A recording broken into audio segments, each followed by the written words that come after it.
Alright mga amigos, matapos nga po 3 beses mapostpone ang laban ni undefeated knockout artist Vergil Ortiz Jr. kay Eimantas Tanyones dahil sa kanyang sakit na rhabdomyolysis. Finally, may laban na po si Vergil Ortiz Jr. Yun nga lang, hindi na po kontra kay Eimantas Tanyones.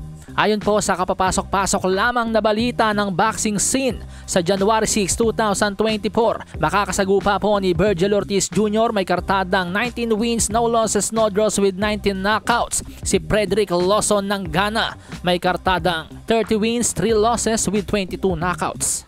So obviously mga amigos, isa lamang itong tune-up fight para kay Vergil Ortiz Jr. dahil sa medyo matagal siyang nabakante sa boxing. Huli po nating nakitang lumaban itong si Vergil Ortiz Jr. kontra kay Michael Mackinson noong buwan ng Agosto taong 2022. At alalahanin din po natin mga amigos, ito pong paparating na laban ni Vergil Ortiz Jr. next year, January 6, ay ang kanyang junior middleweight debut.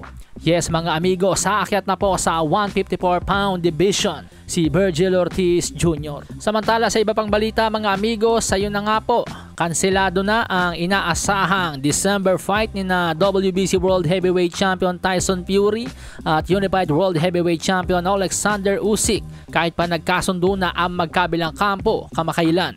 Dahil na rin siguro yan mga amigos sa kamuntik-muntikan matalo si Tyson Fury sa former UFC Heavyweight Champion na si Francis Ngannou na kahit wala pang experience sa boxing nung maglaban sila. Anyway, heto nga po ang report ni Mike Hoppinger, ESPN story on Fury Usyk landing in February in Riyadh, Saudi Arabia. Fight contains two-way rematch clause, virtually guaranteeing a second Fury Usyk fight later in 2024. So ayun nga po mga amigos, ang bagong target date ay February at merong two-way rematch clause.